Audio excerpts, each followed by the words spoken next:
მოგესალმებით.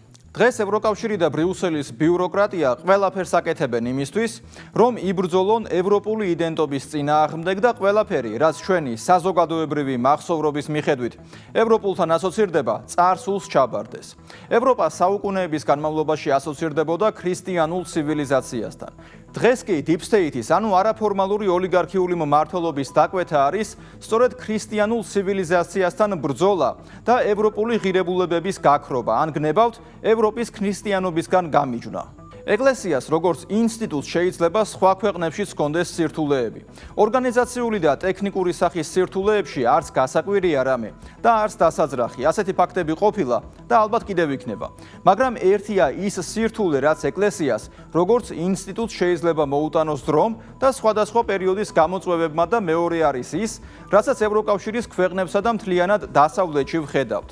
დღეს პოლიტიკურ დასავლეთში ქრისტიანობა პრაქტიკულად კანონგარეშედ არის გამოცხადებული. საჯარო სივრცეებსა და საზოგადოებრივ ადგილებში ქრისტიანული ხედვების დემონსტრირება იგმობა და განყენებულად ცხადდება. ეკლესიის როგორც ინსტიტუტის წინააღმდეგ ბრძოლა პოლიტიკურ დასავლეთში დიდი ხანია დაწყებულია. ყველაფერი კი თითქოს მარტივი ლოზუნგებით თუ მოწოდებებით დაიწყო. თითქოს ეკლესია განზრახ ჩაგრავს ქალებს იმით, რომ საეკლესიო იერარქიაში მათ არ იღებს. თითქოს ეკლესია ჩაგრავს უმცირესობებს, ეთნიკურს, რელიგიურს და ბოლოს სექსუალურ უმცირესობებს. თითქოს ეკლესიაში მოსიარულე მრევლსაც ჩაგრავს, რადგან არ აძლევს გამოხატვის თავისუფლებას და შეზღუდვებს უწესებს.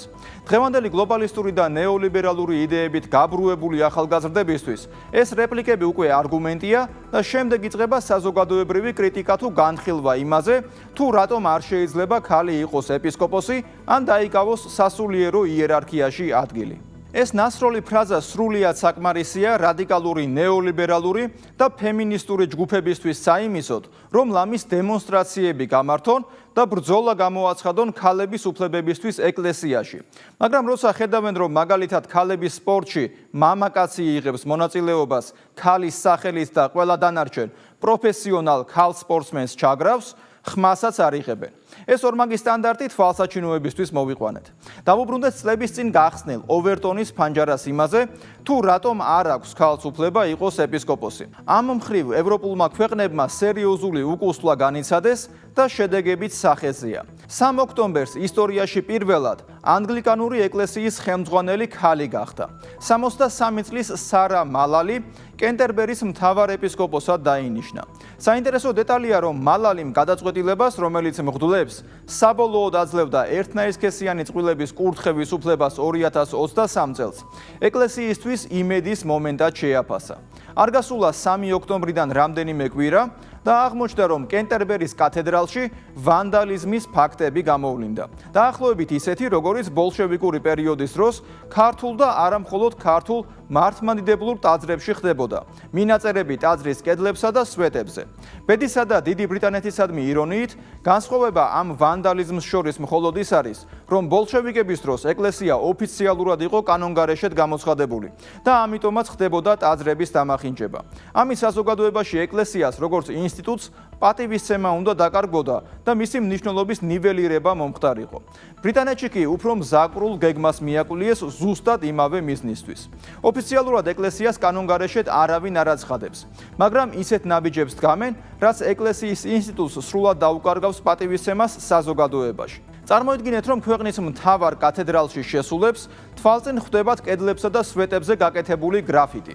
ნიშანდობლივია ისიც, რომ ეს მოხდა კათედრალის წინამძღვრის ნებართვით და ეგრეთ წოდებული არტისტი, რომელმაც ეს გრაფიტი რეალურად კი ვანდალური აქტი განახორციელა, არის გეი.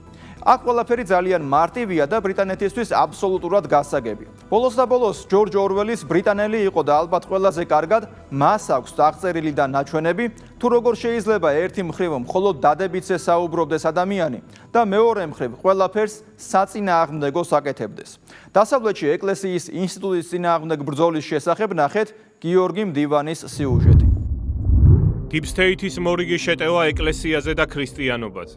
ბრიტანეთის ერთ-ერთი უძველესი და ყველაზე ცნობილი კენტერბერის კათედრალი ვანდალიზმის მსხვერპლი გახდა. ოფიციალურად ეს ეგრეთ წოდებული თანამედროვე ხელოვნების ეგიდით გაფორმდა, მაგრამ საჭირო არაა იყოთ ხელოვნებათმცოდნე იმაში დასარწმუნებლად, რომ საქმე გვაქვს ერთ-ერთი ყველაზე შთამბეჭდავი ევროპული კათედრალის სიმბოლურ დაკნინებასთან და მისი ისტორიული იერის შებილწვასთან. 1400 წლის ისტორიის მქონე ეკლესიაში ერთგვარი იაფფასიანი მდარე ექსპერიმენტი ჩაატარეს. ეს ყველაფერი კი მას შემდეგ მოხდა, რაც ისტორიაში პირველად კენტერბერის არქიეპისკოპოსად ქალი დაინიშნა. როგორც ტაძრის ხელმძღვანელობამ განაცხადა, ოფიციალურად ამ პროექტის ფარგლებში მათ მოსახლეობის მარგინალიზირებულ ფენებს გამოხატვის საშუალება მისცეს. კათედრალის შიგნით სტიკერებით გრაფიტის იმიტაცია შექმნეს, სადაც გაუგებარი ტექსტები და წარწერები დაატანეს. ამ ფსევდოხელოვნების ავტორად კი მოგვევლინა მხატვარი, ვინც საკუთარ თავს უსქესო გობლინს უწოდებს. ტაძრის ხელმძღვანელობა ვანდალიზმის ამ აქტს ინკლუზიურობით და ლიბერალიზმით ამართლებს.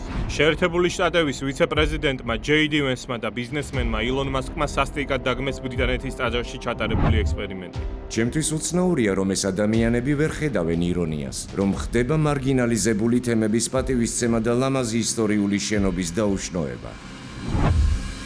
დაუნდობელმა ანტიდასავლურმა პროპაგანდამ დასავლეთში ამდენ ადამიანს საკუთარი კულტურის თვითმკვლელობის სურვილი გაუჩინა. სამწუხაროდ პროპაგანდა მუშაობს. ინკლუზიურობა, ჰუმანურობა, სეკულარიზმი, ეს ის შირმებია, რითაც არაფორმალური ოლიგარქიული მმართველობა, იგივე Deep State, ეკლესიაზე და ქრისტიანობაზე შეტევას ამართლებს. მაგრამ უფრო სწორი იქნება ამას კულტურული სუიციდი ან მიზანმიმართული მავნებლობა უწოდოთ, რომლის მიზანიც ეკლესიის დაკნინება და ქრისტიანობის პოპულარობის შემცირებაა, რათა ევროპულ მოსახლეობას ის მორალური ფუნდამენტი გამოაცალონ, რაზეც კონტინენტის საუკუნეების განმავლობაში იდგა. ევროპაში ქრისტიანობის შემცირებით, მორწმუნეების წილის შემაშფოთებელი კლებით, ქრისტიანების ვიწროების შემთხვევებზე თვალის დახუჭვით, Deep State, იგივე არაფორმალური ოლიგარქიული მმართველობა ევროპელების დექრისტიანიზაციის კამპანიას ეწევა. საუკუნეების განმავლობაში ევროპა ქრისტიანული ცივილიზაციის ეპიცენტრი იყო, მაგრამ უკვე მესამე ათწლეულია ევროკრატია ქრისტიანობის წინააღმდეგ ჩუმომს აწარმოებს. ჯურისტარების აკრძალვით დაწყებული ისტორიის გადაწერით დამთავრებული ევროკავშირი ქრისტიანული კვალის და ფასეულობების წაშლას ცდილობს ევროპული კონტინენტის ცნობიერებიდან. ამას მიზანმიმართულად და პერმანენტულად აკეთებს. მოსახლეობაში ქრისტიანთა უმრავლესობის მიუხედავად ევროპა მაინც მათ დისკრიმინაციას ეწევა. ეს არაერთმა ექსპერტმა და ელჩმა აღნიშნა, რომლებიც ვატიკანში მუშაობენ. ახლა ჩვენ ვხედავთ მიმდინარე და მზარდ დისკრიმინაციას ქრისტიანების წინააღმდეგ. ჩვენ არ ვიყენებთ ტერმინს დევნას, ამას ვუწოდებთ დისკრიმინაციას, რომლებიც ეხება ქრისტიანებს. ერთ დროს ქრისტიანობა ევროპის გული იყო, ახლა კი მას ძალიან შორდება. მე-20 საუკუნის დასაწყისში ევროპელთა 95% თავს ქრისტიანად მიიჩნევდა. დღეს ეს მაჩვენებელი 76%-მდეა შემცირებული. რეალური ციფრები კი გაცილებით დაბალია. მაგალითად, შვედეთში 5-დან მხოლოდ 1 მოზარდი მონაწილეობს ქრისტიანულ რიტუალებში. არადა 1970-იან წლებში შვედების 80% აქტიური მორწმუნე იყო. იტალიაში მოსახლეობის 80% აცხადებს, რომ კათოლიკია, მაგრამ დაახლოებით 1/3 ეკლესიაში არ დადის. ღრმად რელიგიურ პოლონეთში კათოლიკეთა მხოლოდ ნახევარი დადის ტაძარში. და ეს მთელი უბედურება არაა. ვენაში მდებარე ორგანიზაცია OIDAS Europe საკუთარ ანგარიში ქრისტიანების დისკრიმინაციის და შეუწყნარებლობის შესახებ საგანგაშო მონაცემებს აქვეყნებს. 2023 წელს 35 ევროპულ ქვეყანაში სიძულვილის ფონზე 2444 ანტიქრისტიანული დანაშაული იქნა გამოვლენილი. აქედან 232 შემთხვევა ქრისტიანებზე ფიზიკური თავდასხმა იყო. ქრისტიანების დევნის სტატისტიკით საფრანგეთი ლიდერობს, სადაც 1000 ასეთი ინციდენტი მოხდა. დიდ ბრიტანეთში დანაშაულის 700 შემთხვევას ჰქონდა ადგილი, გერმანიაში კი 277 შემთხვევა მოხდა. ანგარიში ხაზგასმულია დისკრიმინაციის მზარდი შემთხვევების სამუშაო ადგილზე და საზოგადოებრივ ცხოვრებაში. ბოლო პერიოდის განმავლობაში ჯურისტარების გამო სამსახურიდან გაგდების ძალიან ბევრი შემთხვევა დაფიქსირდა ევროპაში. 2013 წელს ნორვეგიულ ტელევიზიაში წამყვან ჯურისტარება აუკრძალეს. ჟურნალისტმა უარი განაცხადა ჯურის მოხსნაზე და ის სამსახურიდან გააგდეს. 2013 წელს შევიწროების ობიექტი გახდა ბრიტანული ავიახაზების თანამშრომელი ნადია ევეიტა, რომელსაც სამსახურში ჯურისტარების უფლება შეუზღუდეს. 2021 წელს ინგლისში კროიდონის საუნივერსიტეტო საავადმყოფოს ექთანი მერიონ უოჰა გაათავისუფლეს სამსახურიდან ყელზე ჯურისტარების გამო. იმ მტკიცებულებებიდან გამომდინარე, რაც ჩვენ წარვადგინეთ, ნათელია, რომ მერი არასამართლიანი მოპყრობის მსხვერპლი იყო სხვა რელიგიის წარმომადგენლებისგან განსხვავებით. ჩემი აზრით, ეს აშკარა დისკრიმინაციაა. მოგვიანებით სასამართლომ დაადგინა, რომ საავადმყოფო მერიონ უოჰა არასამართლიანად გაათავისუფლა სამსახურიდან და საავადმყოფოს ქმედება დისკრიმინაციად შეფასდა. დიდი ბრიტანეთის მოქალაქე 51 წლის ადამ სმით კონორი სასამართლომ დამნაშავე ცნო იმის გამო, რომ ჩუმად ლოცულობდა კლინიკიდან 50 მეტრში, სადაც აბორტებს აკეთებდნენ. ბრიტანულმა სასამართლომ სმით კონორი გაამტყუნა და 9000 გირვანქა სტერლინგის გადახდა დააკისრა. ლოცვა ბრიტანეთში უკვე დასჯადია, თუ თქვენ აბორტის კლინიკიდან 150 მეტრის რადიუსში გახართ. დიდ ბრიტანეთში არა მხოლოდ ლოცვა, გონებაში ჩუმი ლოცვაც იგრძელება უკვე დაწყილობრივ. დიახ, თქვენ ეს არ მოგესმათ. 2 წლის წინ ბრიტანელი კონსერვატორების მიერ ერთი შოკის მონგრელი ვიდეო გავრცელდა ვირუსულად, სადაც ბრიტანული პოლიცია კლინიკასთან ახლოს ახალგაზრდა ქალს გონებაში ლოცვის გამო აკავებს. თქვენ ლოცულობთ? შეიძლება ვლოცულობ მხოლოდ გონებაში. თქვენ დაპატიმრებული ხართ. ეს ზუსტად ისაა, რაზე ჯორჯ ორუელი წერდა თავის გახმაურებულ რომანში 1948.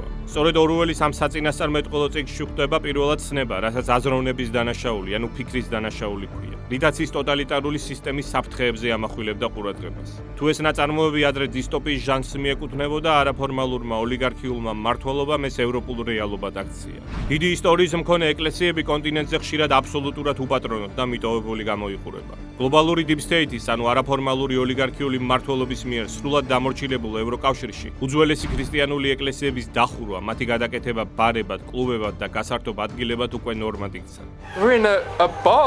ჩვენ ბარში ვართ, რომელიც რეალურად ეკლესიაშია. ეს წარმოუდგენელია. 70 ადამიანს იტევს ყოველ პარასკევს.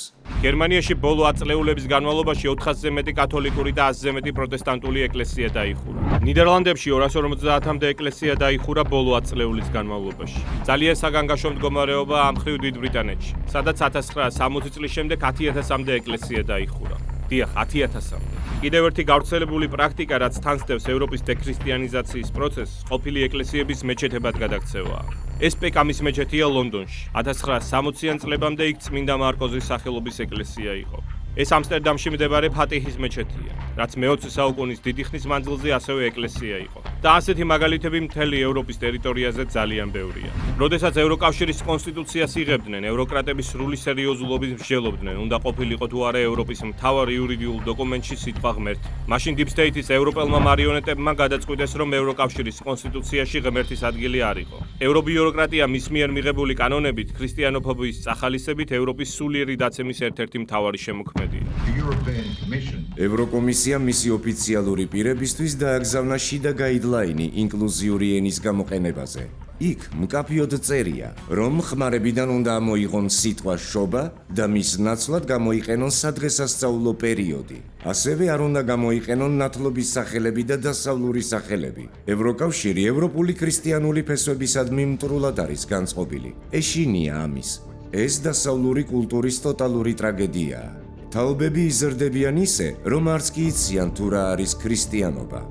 ევროპული სიშლეგე იქამდე მიდის, რომ ვიღაცეები ქრისტეს ჯვარცმის ამსახველი გამოსახულებების ამოღებას ითხოვენ სკოლის მოსწავლეებისთვის განკუთვნილი სახელმძღვანელოებიდან, რადგანაც მათი აზრით ეს ბავშვების ფსიქიკას აზიანებს თურმე. ლაუცი იტალიის წინააღმდეგ გახმაურებული საქმეა, სადაც იტალიის მოქალაქემ სახელმწიფოს უჩივლა ბავშვებისთვის ქრისტეს ჯვარცმის გამოსახულებების აკრძალვის მოთხოვნით. საჩივარმა იტალიური სასამართლოს რამდენიმე ინსტანცია გაიარა და საბოლოოდ ადამიანის უფლებათა ევროპულ სასამართლომდე მიაღწია სტრასბურგში.